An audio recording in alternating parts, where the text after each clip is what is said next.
ഭാരതാംബയെയും ദേശീയ പതാകയെയും അപമാനിച്ച SFI.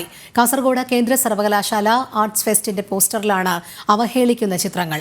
SFI നേതൃത്വം നൽകുന്ന യൂണിയന്റെ രാജ്യവിരുദ്ധ നിലപാടിനെതിരെ വ്യാപക പ്രതിഷേധമാണ് ഉയർന്നത്. കങ്കാമ എന്ന് പേരിട്ടിരിക്കുന്ന ആർട്ട് ഫെസ്റ്റിന്റെ പ്രചരണ പോസ്റ്ററിലാണ് ഭാരതാംബയെയും ദേശീയ പതാകയും അപമാനിച്ചിരിക്കുന്നത്. അപമാനിതയായി ദേശീയ പതാക പുതയ്ക്കപ്പെട്ട ഭാരതാംബയും ദേശീയ പതാകയെ ചവിട്ടി നിൽക്കുന്ന വ്യക്തികളുമാണ് ചിത്രത്തിൽ. SFI മേധാവിത്വമുള്ള യൂണിയനാണ് ആർട്ട് ഫെസ്റ്റ് സംഘടിപ്പിച്ചിരിക്കുന്നത്. ഈ മാസം 26 മുതൽ 29 വരെയാണ് ഫെസ്റ്റ്. എല്ലാ വർഷവും ഫെബ്രുവരി, മാർച്ച് മാസങ്ങളിലാണ് കങ്കാമ എന്ന പേരിൽ ഫെസ്റ്റ് സംഘടിപ്പിക്കാറുള്ളത്. പ്രത്യേക സാഹചര്യത്തിലാണ് ഫെസ്റ്റ് ജൂൺ മാസം അവസാനത്തിൽ നിശ്ചയിച്ചത്. ഫെസ്റ്റിനായി 15 ലക്ഷം രൂപയാണ് സർവകലാശാല അനുവദിക്കുന്നത്. സർവകലാശാല ചെലവിൽ SFI യൂണിയൻ നടത്തുന്ന രാജ്യവിരുദ്ധ പ്രവർത്തനത്തിനെതിരെ പ്രതിഷേധം ശക്തമായി കഴിഞ്ഞു.